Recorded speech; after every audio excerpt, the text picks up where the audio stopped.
Don't work Zim! Stop the Zim ship! Don't work Zim! Stop the Zim ship! Sarah Shields, I'm from Sacramento, California, with the other group to stop the Zim ship from unloading. We don't want Israeli products here. We don't want to support apartheid or occupation. And what does the Zim ship have to do with what's happening? Israel owns a significant share in the Zim liner, and they're also importing Israeli products. So we want to send a clear message to the Zim liner and to the owners that we don't want it in California and we don't want it in the U.S. We can boycott the products and prevent the ships from unloading. I think it may not injure them, but it sends them a clear message. My name is Ricardo Ortiz, a retired worker. I'm here because there is this ship with cargo, the Zim Shanghai, that is trying to unload things, and it's an Israeli ship. And we are here supporting the Palestinian people. We are defending them against the criminal attacks of the criminal Israeli state. We're calling the attention of the world to boycott the Israeli government, to denounce American intervention in the Middle East, and for unity of the working class over there in Palestine, both Hebrew-speaking and Palestinian workers, and form a worker state. That's my reason that I'm here. State your name. My name is people rising up to say no to human rights abuses in Palestine, and Israel and the U.S. too needs to stop all the human rights violations in Afghanistan and Pakistan. So we're here for peace and justice, and we're not going away. Okay, so this is the issue that we have. Yeah. They have a right to go onto their property. We are asking you to allow them to do that. You cannot block the egress. We would hate to make arrests. We're going to have a moving picket line. As our last resort to make arrests. That's not what we want. Okay. But if that has to occur, then that's what will happen. We are going to have a moving picket line, which is our legal right, and our legal right is free speech rights. The answer is that they need to be able to get onto the property. Okay? All right. My name is Salor Sharif. Because I am Brazilian Palestinian, and because I support justice and freedom. The Zim line is bringing goods from Israel. The last time we blocked the boat, and we're going to block again today. We are doing a boycott against Israel. And how long have you been out here this morning? Since 3 in the morning. 3 in the morning. I didn't sleep at all, and I want to sleep. So where do you live? I live in Pacifica. Since the Gaza genocide, I am going to every single protest. And actually we have our group that we call Friends of Palestine. And the United States government has a lot of blood in his hands. O governo americano tem muito sangue em suas mãos. Porque o governo americano ele dá suporte para Israel. I don't think that there's a military solution there at all. I don't think that bombs raining down on civilians is going to help the government or help the people. And historically, it hasn't helped them. It's only created more conflict.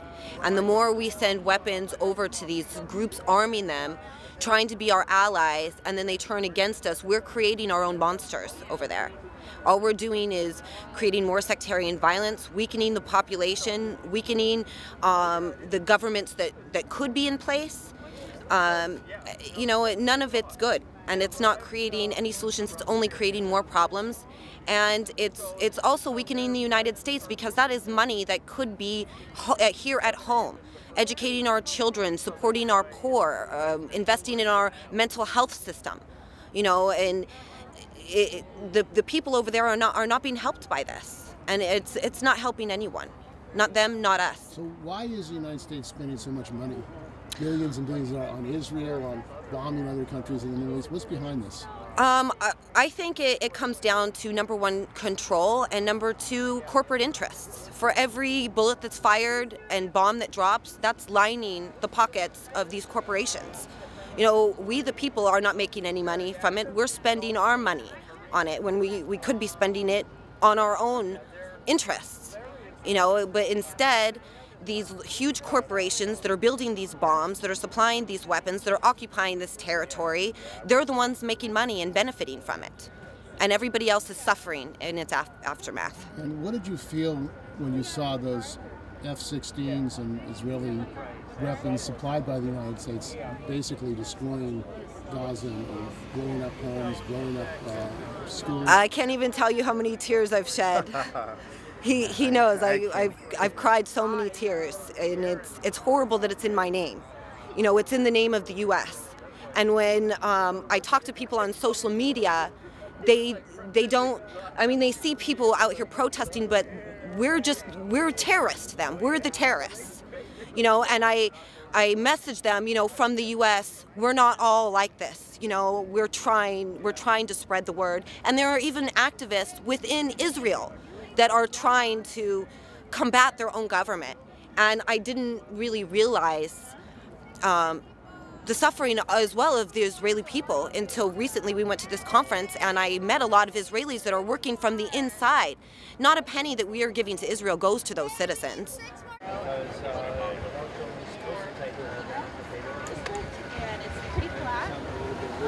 My name is Steve Greaves, and we're here to stop the Zim ships from offloading or loading in the Port of Oakland. We don't want Zim ships in Oakland.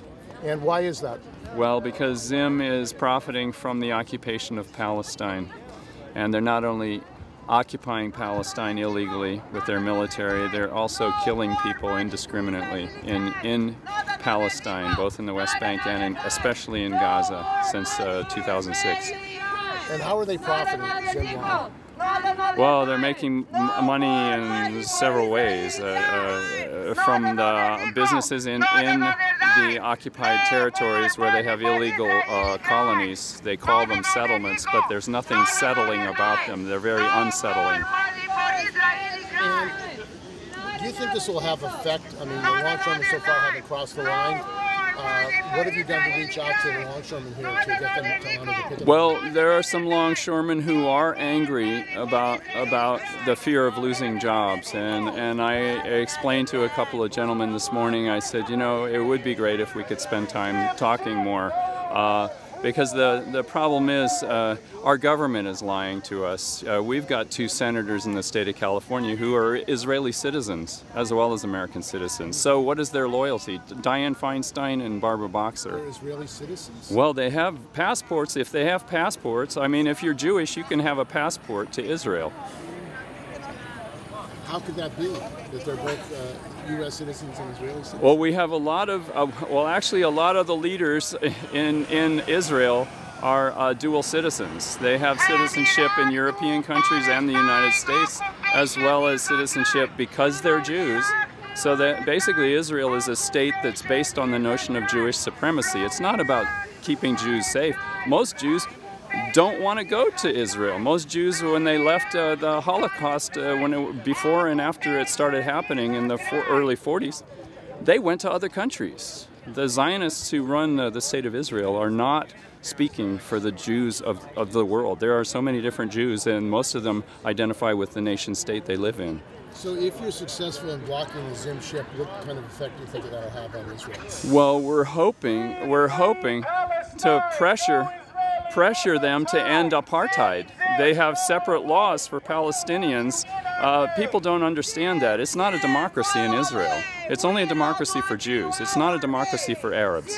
Whether you're a Palestinian with a Muslim religion or a Christian religion, you don't have the rights that Jews have in Israel.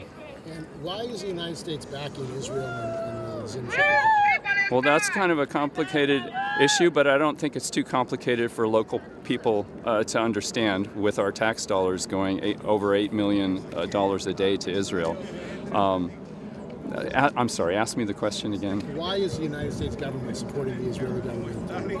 And also, maybe you can talk about the role of Israel in supporting militarization of the police.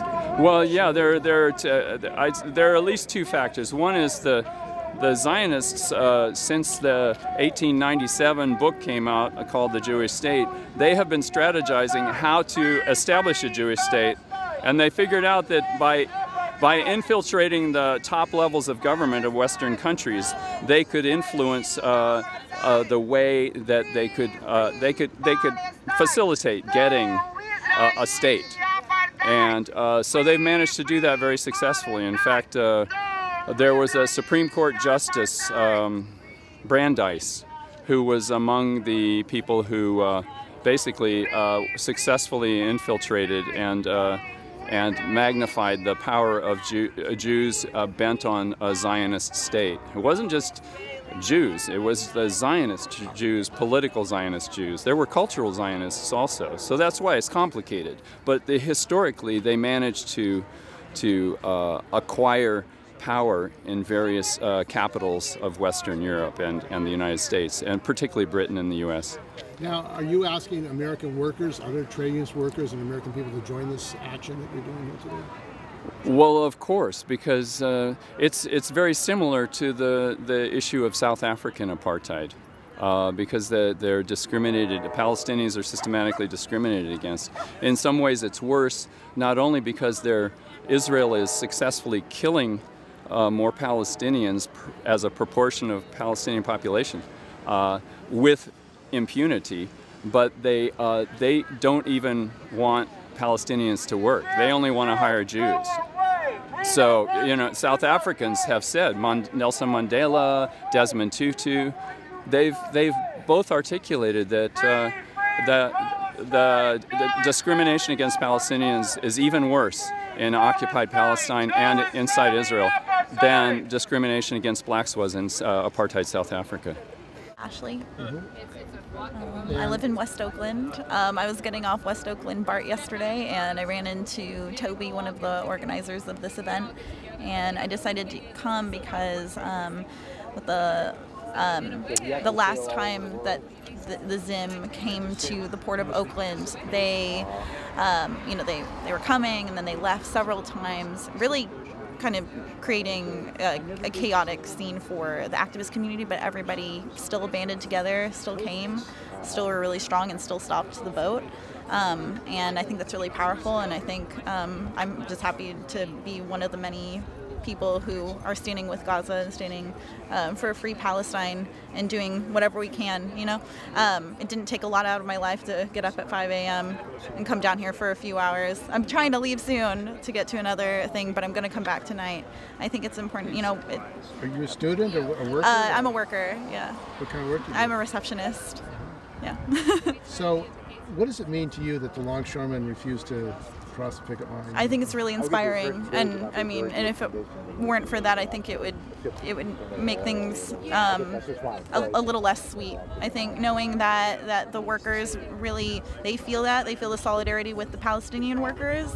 They feel solidarity, you know, that shows they feel solidarity with workers all around the world, and realize also that the economic conditions that Israel is putting on and the goods that Israel is selling throughout the world is tied directly to their treatment and their oppression of the Palestinian people, because without money, without income that's going to Israeli firms and Israeli companies, there's no way that Israel could finance. Well, actually, I wouldn't say no way, because they were getting quite a bit of military funding, but that aside, you know, it's all tied together. The profit and the violence against these workers, these very essential workers in Palestine, all across the world. I'm an Oakland resident, down here at the picket line at Pier 57, and we're picketing the Zim Shanghai. And I agree with my brother Henry here. We're here to make sure that the cargo loading operations for Zim lines are unsuccessful. We want to send a very clear message to Zim lines, to the stevedoring companies, to the people of Oakland, to the workers who work in this port, that this is a struggle for human rights against crimes against humanity, and these ships, as long as they keep coming in here, will keep being met by community picket lines who are outraged by what's going on in Gaza and Palestine in order to stop these operations. We will be here continuously. Are you surprised that the longshoremen refused to take the jobs here today? No, I'm not. I'm not surprised, really. The longshoremen have a tradition of respecting community picket lines. I think they're unusually conscious among people here in our society. They have a history of succeeding at building a strong and independent and militant union because they took a stand for working class issues and for issues that defend the rights of humanity everywhere. So this is something that they understand and relate to very well. They see it as in their interests as well as ours. SSA definitely has a role. The stevedoring Services of America is 51% owned by Goldman Sachs. They're a particularly rapacious company. They're in contract negotiations with the ILWU right now and maintaining a very hard line, insisting on givebacks. And I think one of the messages that the longshoremen are also sending, besides their support for the cause that we have here, is that they're sending a message to the stevedoring companies that they want to see more good faith negotiations and fair employment policies. The last time a Zim Line ship was in port here, it was the Zim Piraeus. They went outside the Golden Gate and pulled a U-turn. I guess they thought that we wouldn't be watching, but they thought wrong, because we pay very close attention to them, and we always will. We have information in places that they may not realize.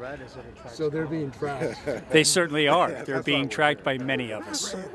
And so they can't hide. If we need to rescue. They can run, but they can't hide. And that goes all over the world. It's not just here in the Port of Oakland. We have solidarity from longshoremen and other ports on the coast and around the world. So what is the lesson of the victory here today? Keep on fighting. We will win. And one of the ways we will win is by involving the working class in these struggles, because that is really the key. My name's Olivia. I'm here to support Gaza and Palestine and to try to end the occupation by blocking the ship, yeah. I think if we show that we don't accept apartheid goods, that it's like an easy way to support Gaza and to demonstrate like that we don't support Israel. I'm in Socialist Organizer and UAW 2865, which is the grad student union of the UC system. My union voted to support BDS. My name's Richard Chen. I'm a member of the International Bolshevik Tendency and the Transport Workers Solidarity Committee. We helped put this picket together. We had about 100, 150 people or so gather at the West Oakland BART station and come down here to the SSA terminal to picket the Zim Shanghai and ask the longshoremen not to work the Israeli ship and try to prevent the ship from loading and unloading.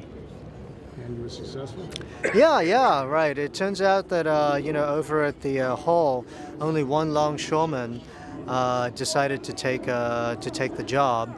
I think that's largely due to our outreach over at the hall over the past week, and you know, the lines held. There were very few cars coming in and out.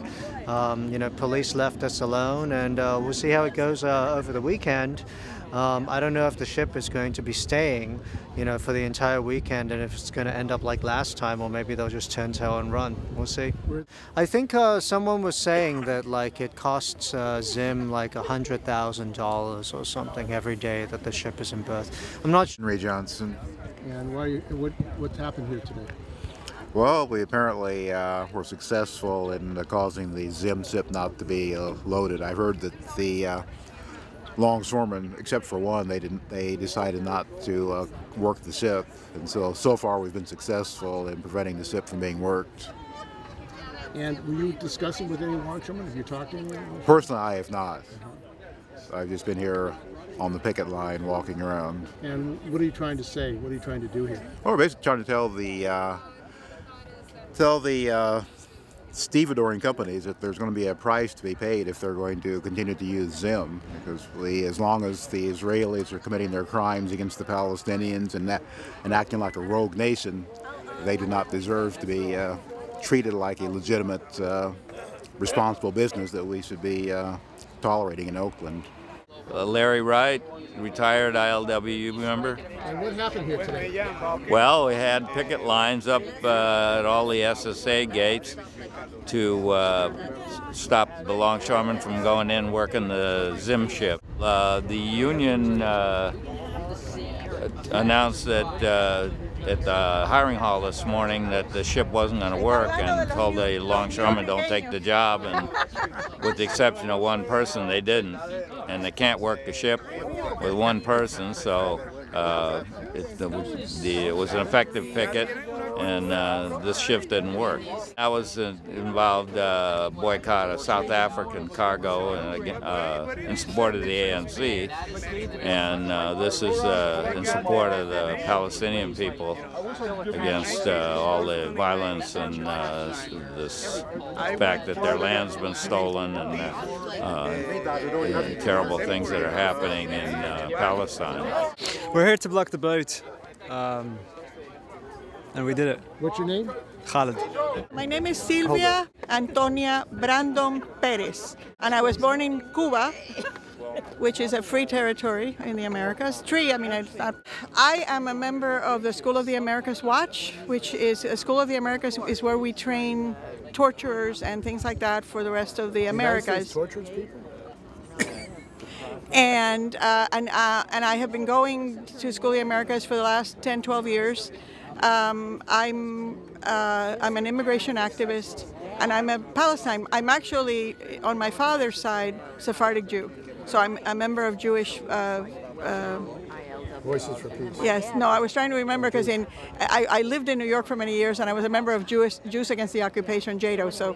So you know, I feel like, especially when you have this, I mean, you know, genocide is genocide. I don't care who does it, and it's shocking that Israel is being. I mean, as an immigration activist, also the Mossad trained the gangs that in the Caibiles in Guatemala, the Zetas, that are, and so now, so it's all tied. So the work that I do for Sanctuary for Immigrant Children is tied to Gaza. It's all the same. It's all the same empire, and it's all the same murder, and it's all the same horror, you know. So I couldn't not be here, you know. And my son is here. I bailed my son out, and he is, and so we're writing a book on incarceration together, because, you know, it's all empire, it's all how we are misusing resources to keep people down. All of these are usually using Palestinian resources. They're using, Israel is using, it's like the, what's the name of the thing for the water? You know, using Palestinian resources until we have a free Palestine and no more violence. I mean, the violence recently, where, you know, 2,000 people were killed, supposedly because, you know, they talk about Hamas, but who's talking about the crimes of Israel and, you know, the murder of children? And to me, it's all the same. It's one issue, you know.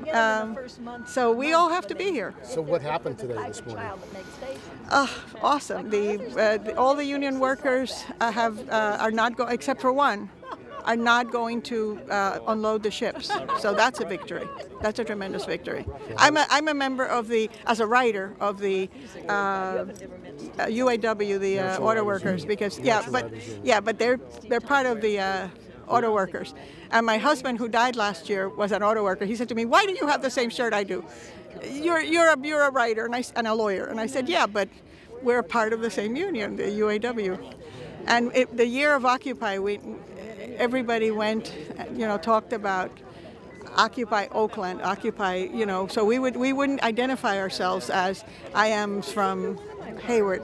We would say I'm from Occupy Oakland, or I'm from, you know. So I think today was a victory, the fact that no one is going to unload the ships. We need a stronger labor movement. Am I right or am I wrong? Yeah. We really do. So it looks like the port is empty today. Nobody's going in because they didn't. The terminal, yeah. So the longshoremen have actually said, "We support you." Exactly. Exactly. So that's a big victory. That is a big victory. I think so. The fact that people showed up here at 4:30 in the morning is a victory.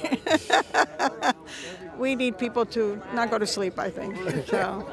No, you know, if you think about how many of the children don't have a dance of celebration. I mean, think about how many. I mean, and that's why I'm saying I look at the children who are crossing the borders to come here because we have trained the people in the gangs that are killing them. And the Mossad is involved in that too. Nobody knows that, or nobody seems to be. How is the Mossad, the Israeli Mossad, involved in that? The Mossad trained the Kaibiles in Guatemala as a counterinsurgency measure. The Kaibiles were also, and they were trained in Fort Bragg, okay, and they were trained, and they were part of the training also of the Zetas. And they have now, the Zetas is a horrible, it's a horrible gang, but again, originally was trained with U.S. money as counterinsurgency. They then decided that they could make more money by holding people up and kidnapping people and whatever. So the children that, you see what I'm saying, the children coming from Latin America are coming because we train the people that are killing them. How can we deport them? How dare we deport them? We should have a mass sanctuary movement in the United States. So when you saw the bombing of Gaza, the destruction, how did you feel? You know, I feel like it's my people that are being bombed, you know. I mean, why don't they have a right to have their children be able to play on the ground, and instead their missiles are rained upon them? Of course they're war crimes, but we are not. I mean, people talk about Constitution. I'm a retired attorney. There's no longer a Constitution. We don't have a Bill of Rights. What we have is, I mean, it's what Mother Jones warned about. You know, we really have the 1%. It's not even the 1% anymore. It's what, the 10% of the 1% who are controlling everything, you know. And you know, we also need to watch ourselves as white activists that we don't colonialize the fight, you know, because we kind of, in the United States, we know everything, we know best, we know, you know, and for those of us who weren't born here, we don't really want to be saved. We just want people to march with us. So this is the latest information. Yesterday afternoon I had lunch with one of the Longshore members. He's also a supporter of the Transport Workers Solidarity Committee. That's our banner here. His position was that no longshoreman should take a job on the Zim ship. None. I just got a call. That was his position, all right? That wasn't the position of the union. What happened this morning, and he was at the hall, what happened this morning is that no longshoreman took a job. One longshoreman out of all the jobs took the longshoreman. So that's why you see no cars coming through here. So that's solid. My name is Charles Rackless. I'm a public worker in East Bay. And what's going on here today? Well, we're here to stop the Zionist Zim shipping line from thinking that they can unload their material in the Bay Area, because it represents the anti-Palestinian Zionist state, which has just been brutally bombing the people of Gaza, killing 500 children and hundreds and possibly thousands of other civilians in their attempt to crush the Palestinian and Arab national revolution. We think this is a war made in the United States. We think that Israel is the muscle of U.S. imperialism's need to keep the profits flowing from the oil under the sands of the Middle East. And we think that the colonial settler state of Israel is there specifically to do the job of keeping the Arab people from the wealth of their own land. So what does the Zim line have to do with that? Well, the Zim line is a long-term Zionist capitalist corporation, and the transportation of goods is a big piece of how Israel maintains itself economically. And we are here to help defeat the economy of Israel by making it more and more difficult for Israel to function. to the extent that we can stop the Zim line here, we reach out to dockers internationally to build a campaign to hot cargo and stop the shipment of Israeli goods internationally, and for the working class to take the leadership in that fight. We think that when workers' solidarity joins with anti-imperialism, we can stop the Zionist war against the Arab people in general and against the Palestinians in particular. I'm Elliot Grossman. I'm an attorney. I was down on the picket line in LA, not the last time the ship came, but the time before that. And it was interesting. There was a good turnout. I'm really terrible at estimating crowds, but I would say maybe 80, 100 people, possibly even more.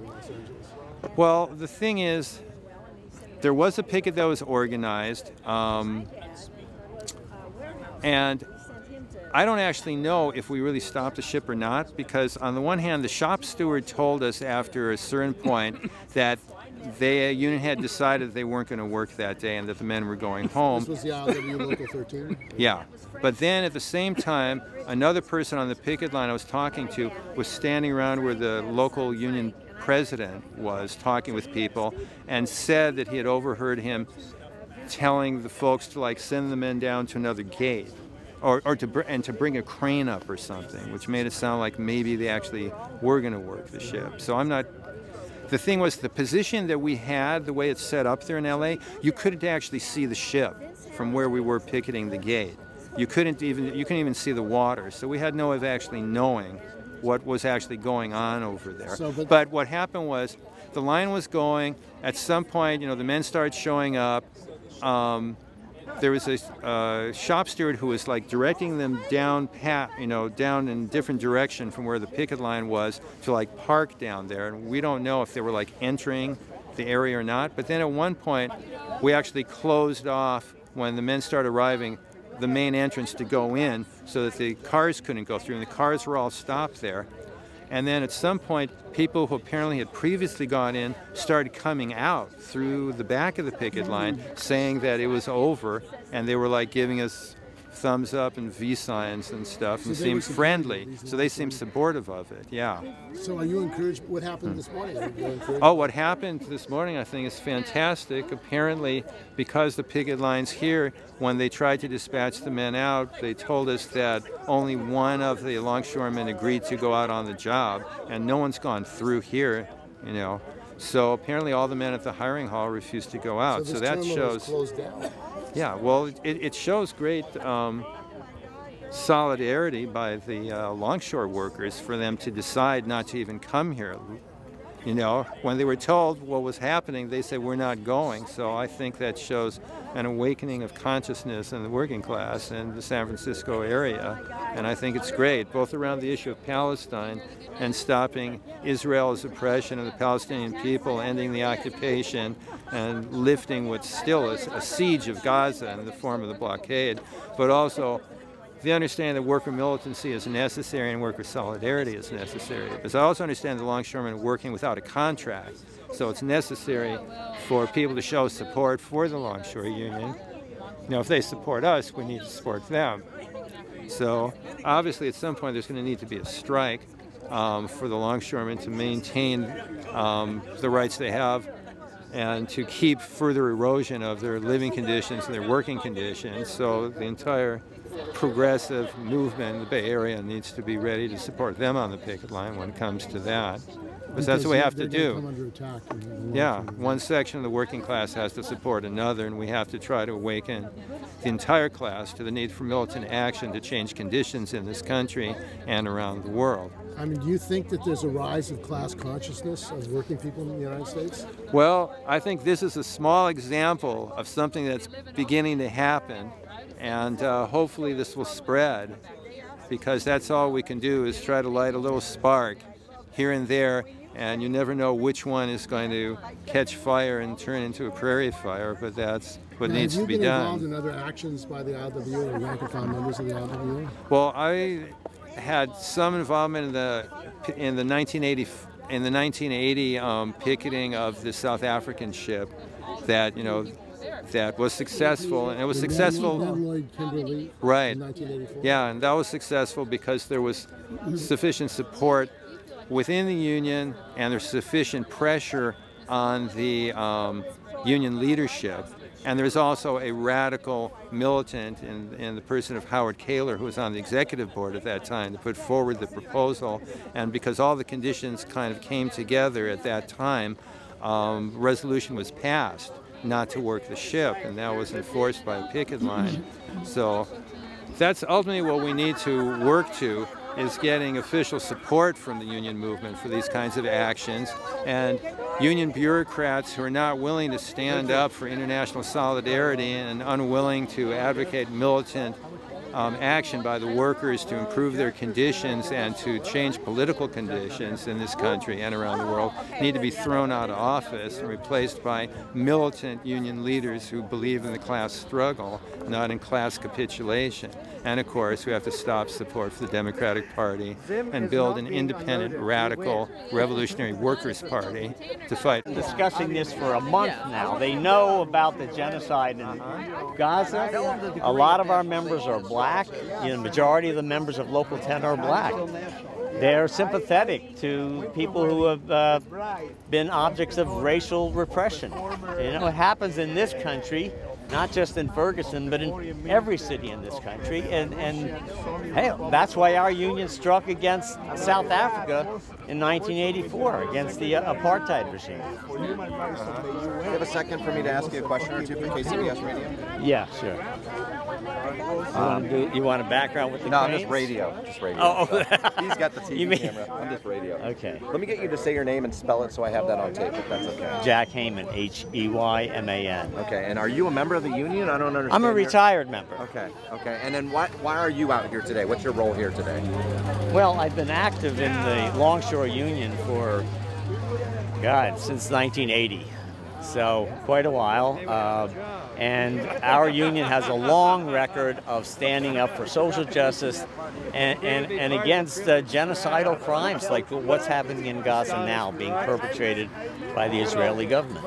Give me sort of a thumbnail sketch of what's happening here today and why you're out here. The ship arrived when, and what's the ship represent? The ship arrived this morning at 5 o'clock. It's carrying cargo from Israel. It's the main Israeli shipping line. Zim is the 10th largest shipping company in the world. We are sending a message to the Israeli government that if their intent on continuing the blockade of Gaza, continuing to bomb indiscriminately the people of Gaza, to repress Palestinian people in the West Bank, and to enforce their apartheid policies, we will continue to picket, and we're putting a call out to dock workers around the world to refuse to handle Zim ships when they come into port. And it is beginning to resonate. I think that call is being put out to dock workers unions. I was in Europe, I just came back. I do know that the Spanish dock workers are sending a word out to other dock workers that this genocide in Gaza has got to stop. So the ship arrives at 5. Were workers supposed to be on the ship early this morning, and what happened with them? It doesn't look like there's any work being done here. Apparently the longshoremen are quite aware of what's happening in Palestine, in Gaza in particular. The bloody slaughter that's taking place there. And last month, for 5 days, longshoremen refused to work the ship, and it ended up leaving with its cargo on board and going to Russia. This ship, people knew about ahead of time. Activists were leafleting and informing longshoremen and the union officials, so they knew what was going to happen. And it's a repeat of what happened last month. And this is going to happen in other ports around the world. Just a little bit of background to this is that in 2009, the first dock workers union to take action against an Israeli ship because of the repressive policies of the Israeli government were the South African dock workers. And you might ask, why South African dock workers? Because they identified that the apartheid system that they lived under is very much like what's going on in Israel today.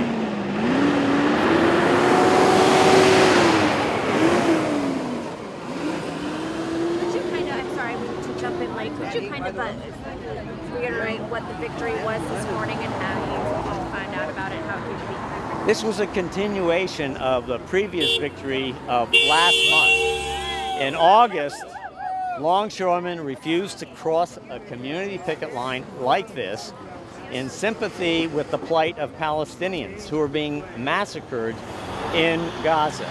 And there's an Israeli apartheid policy that affects all Palestinians in the West Bank, in Gaza, and those who are in refugee camps around the world or who have fled to different countries. They have a right to return. None of these rights are being respected by the Israeli government. There are Israeli settlements in Palestinian territory. But here today, what was the victory? What happened here today? What happened here today was we sent a message loud and clear to the Israeli consul here in San Francisco and the Israeli government and their embassies around the world that this is going to spread around the world. If they continue their genocidal policies against the Palestinian people, they will not be able to do business. I think what she's trying to say, though, is did the dock workers officially say we're not showing up today, or have you heard that word yet? It doesn't have to be official. Our union is a rank and file union. The word spread amongst rank and file longshoremen that they weren't going to work the ship today. From what I understand, we have a union hiring hall. Zimline put in an allocation for longshoremen this morning to go to work. One longshoreman accepted a job. Everybody else refused to go to work for Zimline today.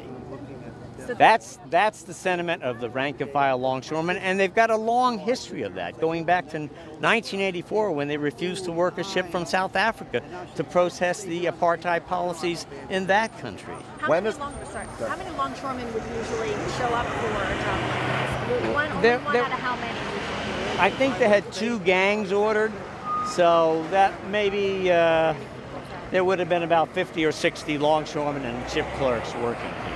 So when's the next call to work for this ship? It'll be tonight, and we're hoping there will be 1,000 people out here tonight because don't forget, even though there were a couple of hundred people here this morning, people get up at 4 o'clock in the morning to be here at 5. So it's a lot easier to get people to come out at 5. A lot of people are finished with work by then. It's daytime, we've got beautiful weather here, and we have an important message to send to the Israeli government that these repressive policies against the Palestinian people have got to stop. Talk about the... Sorry, can you just tell me your name real quick? Jack Heyman, a retired longshoreman. How do you spell your last name? Activist in the union since the 1984 anti-apartheid action. How do you spell your last name? H-E-Y-M-A-N. I'm really curious about these longshoremen are sort of putting their financial interests aside for a cause, it sounds like, right? I mean, this is money out of their pocket if they're not working, right? That's right. Yeah. So I mean, that goes to the principle of these people, right? This longshore union on the West Coast is the moral compass of the trade union movement in this country. We shut down every port on the West Coast in 2008 on May Day to demand an end to the war in Iraq and Afghanistan. We wanted other unions to join with us. So while all the ports were shut down, other trade unions didn't take that stand. But had they, I think that you wouldn't see a lot of the conflagration that the U.S. government is involved in the Middle East today. We've taken stands against the war in Iraq and Afghanistan, against apartheid in South Africa, against the killing of Oscar Grant here in Oakland by the Oakland Police Department, BART Police, on a number of situations. We shut down the ports around the repression of Wisconsin state workers just a couple years ago. So we've got a long track record when it comes to standing up for social justice, and we're proud of that. Last question for you. You probably have been sounds like this group and many of these people have been protesting this for a while. Do you find it that you got to hit them in the pocketbook to get them to get the attention? Is that what you're sort of getting at? That's exactly right. I mean, I said it a couple times now in the interviews, which is that longshoremen are appalled by the policies that the Israeli government is conducting, the massacres that are taking place, and they better get the message now because it's hitting them in the pocketbook and it's going to go deeper and deeper and deeper as it spreads to different ports around the world. Are there other ports? Are there other ports that are accepting Israeli ships right now? That you got other protests going on, or is this the only Israeli ship in America right now, as far as you know? No. Zim line ships come into America all the time. There was a protest last month in L.A. They hit it for one shift. You know, this costs them millions of dollars. Oh, I know. And they better. I talked to port officials. They're like, you don't understand the trickle-down effect that's costing the whole economy thousands of dollars, according to them. So instead of getting angry with the protesters here, I was in the civil rights movement when I was a kid. They used to get angry at the civil rights workers. But instead of getting angry at the people who are protesting, direct your anger at the people whose policies are causing the problems in the first place, the Israeli government. And the U.S. government, which is backing them militarily. All those bombs dropping on Gaza are being sent there by the U.S. government. So we've got our work cut out for it.